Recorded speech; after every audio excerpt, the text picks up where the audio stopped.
सार्वजनिक जलकुंभ आणि साठवण टाक्या स्वच्छ करण्याचे आदेश. जिल्हा परिषदेच्या पाणी आणि स्वच्छता मिशनचे सर्व गटविकास अधिकाऱ्यांना पत्र. अहवाल सादर करणे बंधनकारक.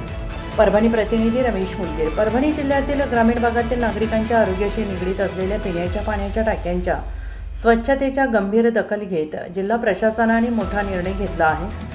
जिल्हाधिकाऱ्यांनी व्यक्त केलेल्या तीव्र नाराजीनंतर आता दर महिन्याला 22 तारखेला सर्व सार्वजनिक जलकुंभ आणि साठवण टाक्या स्वच्छ करणे बंधनकारक करण्यात आलेला आहे, असे आदेश 18 जून रोजी अंकुश चव्हाण यांनी पारित केला आहे. 21 एप्रिल रोजी जिल्हाधिकारी कार्यालय परभणी येथे जलजीवन मिशन अंतर्गत मासिक DWSM बैठक पार पडली. या बैठकीत माननीय जिल्हाधिकारी यांनी जिल्ह्यातील गावागावातील पिण्याच्या पाण्याच्या साठवण टाक्यांचा आढावा घेतला. यावेळी अनेक ठिकाणी जलकुंभ आणि साठवण टाक्यांची नियमित स्वच्छता होत नसल्याने त्यात गाळ आणि शेवाळ साचल्याचे निदर्शनास आले.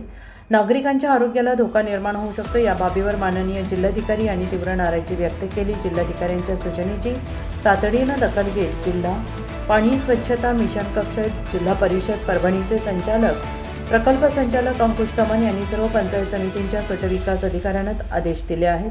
परभणी जिल्ह्यातील सर्व ग्रामपंचायतीमध्ये दर महिन्याच्या 22 तारखेला सार्वजनिक पिण्याच्या पाण्याचे जलकुंभ आणि साठवण टाक्या स्वच्छ कराव्यात. संबंधित गटविकास अधिकाऱ्यांनी त्यांच्या अधीनस्थ सर्व ग्रामपंचायत अधिकारी आणि ग्रामसेवक यांच्यामार्फत गावांमधील सर्व टाक्या स्वच्छ करून घ्याव्यात.